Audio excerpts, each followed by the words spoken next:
नमस्कार साथियों, आप सभी का हमारा एजुकेशनल प्लेटफॉर्म नॉलेज टेक पर स्वागत है। आज का जो सेशन है वो भारत की संविधान में जो सांविधिक संस्थाएं हैं उस पर आधारित है। हम लोगों ने जो सांविधिक संस्थाएं हैं उसमें राष्ट्रीय मानवाधिकार आयोग, राज्य मानवाधिकार आयोग, केंद्रीय सतर्कता आयोग एवं केंद्रीय सूचना आयोग पढ़ चुके। आज का जो टॉपिक है वो राज्य सूचना आयोग पर आधारित है।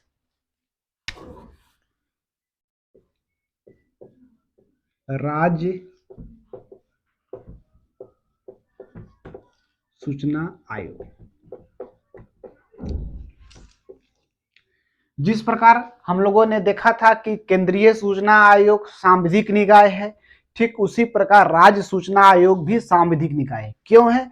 क्योंकि सूचना का अधिकार अधिनियम 2005 इसी में यह प्रोविजन किया गया था केंद्र स्तर पर केंद्रीय सूचना आयोग और प्रत्येक राज्यों में राज्य स्तर पर राज्य सूचना आयोग का गठन किया जाएगा। इसलिए क्या है? सांविधिक संस्था है, सांविधिक संस्था है ना। क्यों सांविधिक संस्था है? पता चल गया, क्योंकि इस संस्था का जो गठन किया गया था वो सूचना का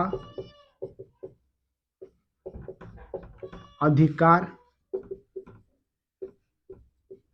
अधिनियम 2005 के तहत किया गया था। ठीक है, ठीक है। तो राज्य सूचना अधिकार एक सांविधिक निकाय है। क्यों? क्योंकि इस संस्था का गठन सूचना का अधिकार अधिनियम 2005 के तहत किया गया था। इसके बाद हम लोग देखे थे कि ये जो है आपका बहु सदस्यीय निकाय है ना, बहुसदस्यीय निकाय है। क्यों बहुसदस्यीय निकाय है? क्योंकि इस संस्था में जो है एक मुख्य सूचना आयुक्त, एक मुख्य सूचना आयुक्त ना, और कुछ जो है कुछ क्या होंगे? अन्य सूचना आयुक्त होंगे, अन्य सूचना आयुक्त होंगे।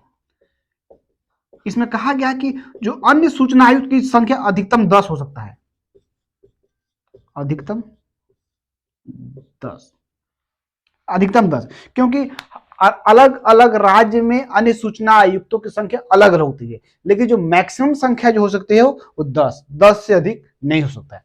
तो दो चीज हो गया कि राज्य सूचना आयोग एक सांविधिक निकाय है क्योंकि इस संस्था का गठन सूचना का अधिकार अधिनियम 2005 के तहत किया गया था। दूसरा, यह एक बहुसदस्यीय निकाय है क्योंकि इसमें एक मुख्य सूचना आयुक्त एवं कुछ अन्य सूचना आयुक्त होते हैं। अन्य सूचना आयुक्त संख्या जो अधिकतम 10 हो सकता है, क्योंकि अलग अलग राज्य में अलग प्रोविजन, लेकिन किसी भी हालत में किसी भी राज्य में 10 से अधिक नहीं होंगे।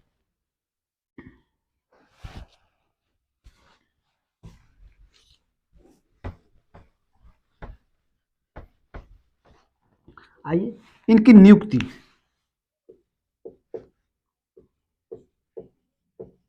इनकी नियुक्ति कौन करेंगे? राज्यपाल करेंगे। ठीक है, इनकी नियुक्ति राज्यपाल करेंगे, लेकिन राज्यपाल जो करेंगे वो 3 सदस्यीय समिति, 3 सदस्यीय समिति की अनुशंसा पर करेंगे।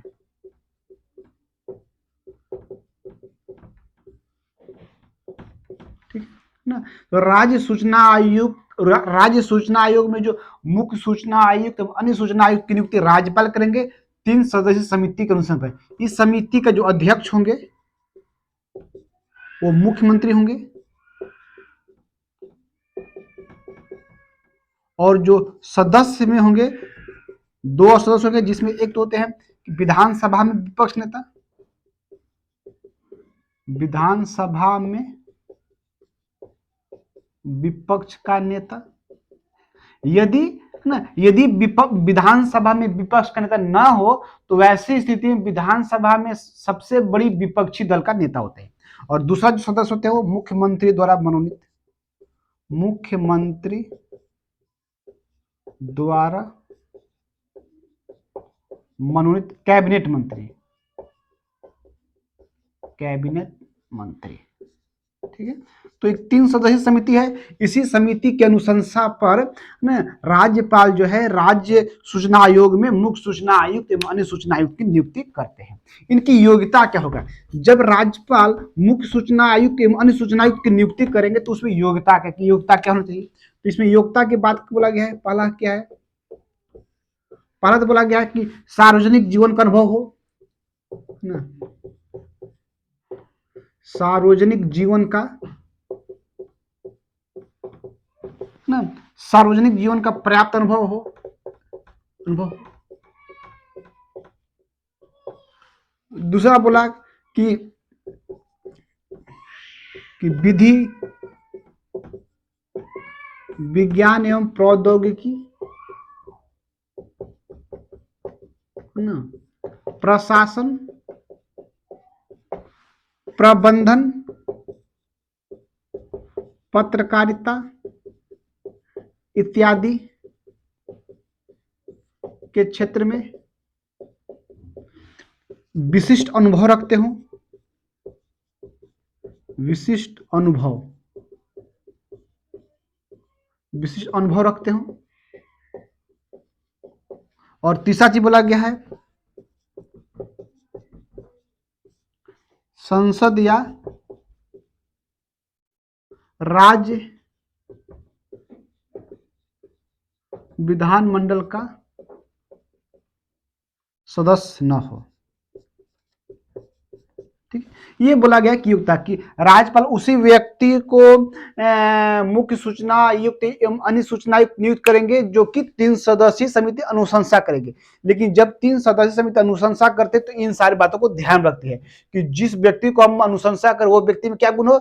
सार्वजनिक जीवन का पर्याप्त अनुभव है, उन्हें प्रशासन के क्षेत्र में, प्रबंधन के क्षेत्र में, पत्रकारिता के क्षेत्र में, विधि के क्षेत्र में, विज्ञान प्रौद्योगिकी क्षेत्र इत्यादि में विशिष्ट अनुभव हो, और संसद या राज्य विधानमंडल का सदस्य न हो, है ना। इनका कार्यकाल क्या होगा? देखिए कार्यकाल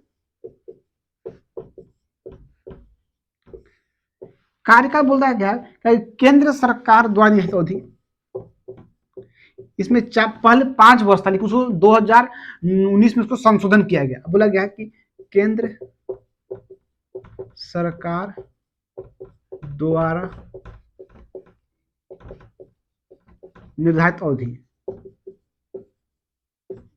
या 65 वर्ष की आयु, 65 वर्ष की आयु इनमें जो पहले हो, इनमें जो पहले हो, है ना, इनका कार्यकाल होगा। कार्यकाल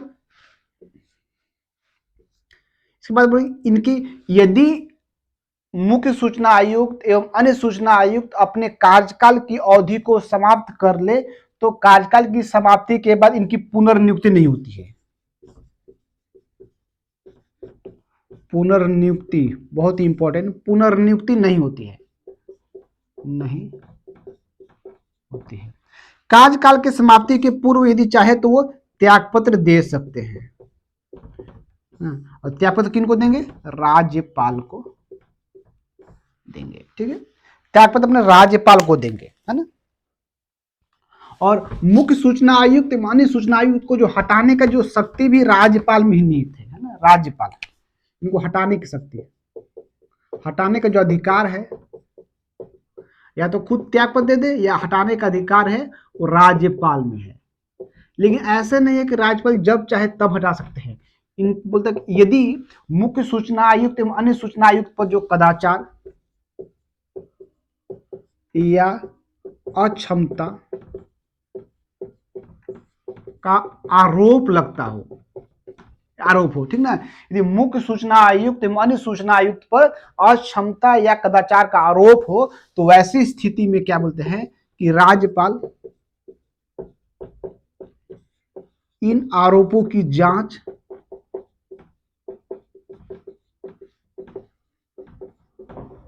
सुप्रीम कोर्ट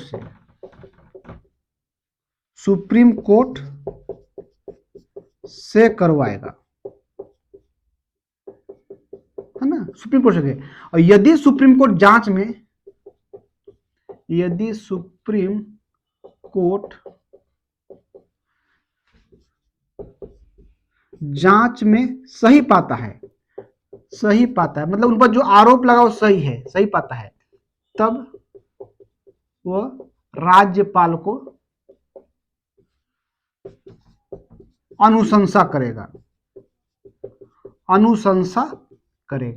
है ना। और इन अनुशंसा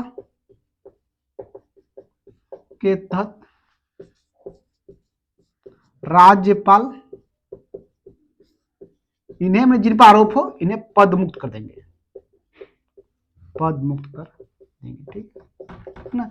समझ गए कि कार्यकाल की समाप्ति के पूर्व यदि उनको त्यागपत्र देना है तो त्यागपत्र दे सकते हैं, राज्यपाल को देंगे। लेकिन यदि उन पर हटाने की बात हो तो हटाने का जो अधिकार है राज्यपाल को है। लेकिन उस पर भी प्रक्रिया है कि यदि मुख्य सूचना आयुक्त में अन्य सूचना आयुक्त पर कदाचार या अक्षमता का आरोप हो तो वैसे इन आरोपों की जांच जो है राज्यपाल सुप्रीम कोर्ट से करवाएंगे। यदि सुप्रीम कोर्ट की जांच में यह आरोप सही साबित होता है तब सुप्रीम कोर्ट राज्यपाल को अनुशंसा करेंगे कि इन पर जो आरोप लगाए सही है, और उनके द्वारा किए गए अनुशंसा के आधार पर राज्यपाल उनको पद से पद मुक्त कर देंगे। ठीक है। अब देखिए इनकी वेतन भत्ता और अन्य सेवा शर्तें, यहां क्या था, जो है राज्य सूचना आयोग, लेकिन बोलता कि जब वेतन भत्ता इत्यादि के मामले में होते हैं तो जो वेतन भत्ता एवं अन्य सेवा शर्तें, इसका निर्धारण केंद्र सरकार करेगा, केंद्र सरकार देगा जाएगा, केंद्र सरकार द्वारा, ठीक है ना। कि मुख्य सूचना आयुक्त एवं अन्य सूचना आयुक्त के जो वेतन भत्ता एवं अन्य सेवा शर्तें का निर्धारण केंद्र सरकार द्वारा किया जाएगा।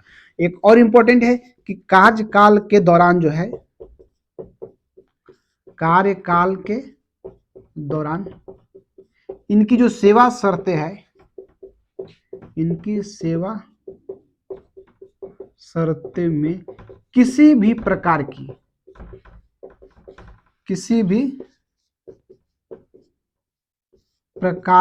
अलाभकारी परिवर्तन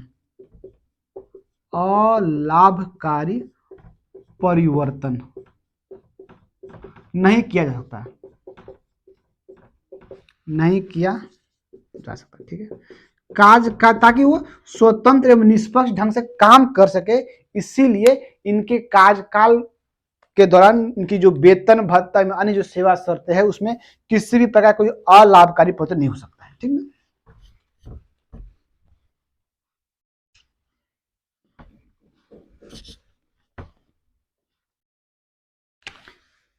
इनका कार्य क्या है, तो सबसे मेजर कार्य है कि राज्य सरकार के अधीन जो भी कार्यालय हैं, वित्तीय संस्थान है या सार्वजनिक उपक्रम है, उनसे संबंधित यदि किसी भी प्रकार की कोई शिकायत मिलती तो जांच करता है ना। तो राज्य सरकार के अधीन जो कार्यालय है, वित्तीय संस्थान है,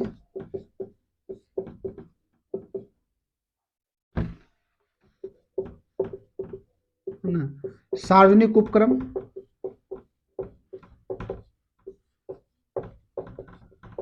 ठीक ना, कि राज्य सरकार के अधीन जो कार्यालय है, वित्तीय संस्था, सार्वजनिक उपक्रम इत्यादि में यदि किसी प्रकार की शिकायत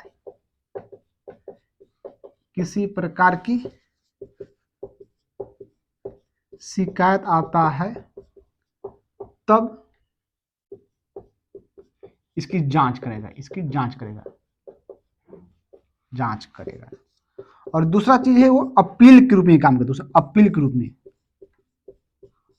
के रूप में भी काम करेगा, क्योंकि हर एक कार्यालय में जन सूचना पदाधिकारी होते हैं।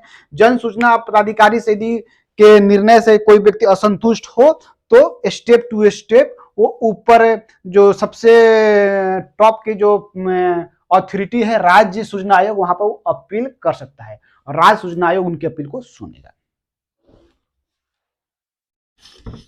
ये मेजर वर्क था राज्य सूचना आयोग का। राज्य सूचना आयोग अपना जो वार्षिक रिपोर्ट देता है,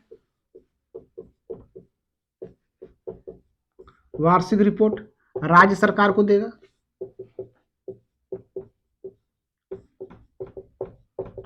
और राज्य सरकार इस रिपोर्ट को राज्य विधानमंडल के पटल पर,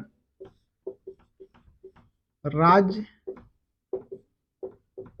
विधानमंडल के पटल पर रखते हैं।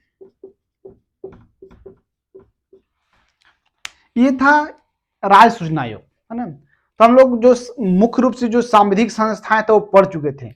नेक्स्ट जो हम लोगों का जो पॉलिटी की जो क्लासेस हो गए उसमें हम लोग सांविधिक संस्था, संवैधानिक संस्था पढ़ चुके। अब हम लोग नेक्स्ट टॉपिक जो भी होगा हम लोग कल देखेंगे। आप सभी लोग अधिक से अधिक रिवीजन कीजिए ताकि जो आप लोगों को बताया गया है संवैधानिक संस्था, सांविधिक संस्था पूरी तरह से कंठस्थ हो जाए। अब हम लोग नेक्स्ट वीडियो मिलते हैं। Thank you.